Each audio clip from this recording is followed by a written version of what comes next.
একেলৈ মই আহিলো সংসাৰলৈ মই কেলে আহিলো এই সংসাৰলৈ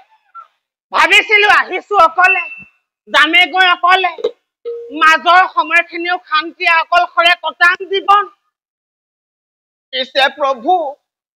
তুমি নকহিলা মোক মায়াৰ পাখে বান্ধি এই দয়া স্বামীক ৰমলা তুমি কৰোৱালা সাক্ষাৎ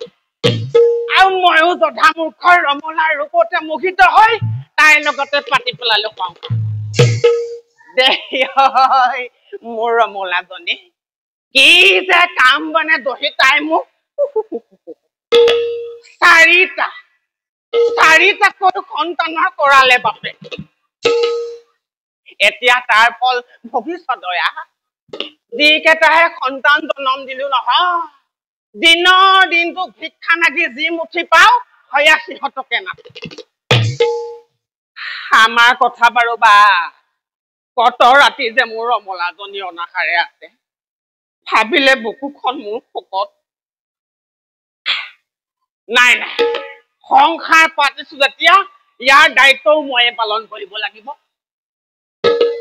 শুনিছো অংগৰাজ লুম্পাত বোলে অতি দয়াৱান তাতে ৰাজনে লাভ কৰিছে এটি কন্যা সন্তান এই সুযোগতে যদি মই ৰাজনৰ পৰা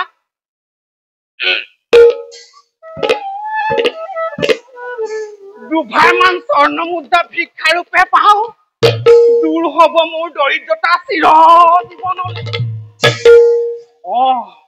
এয়াই হব উত্তম মই অনতি পলমে অংগৰাজ লুম্পতৰ ওচৰলৈ যোৱাটোহে মংগল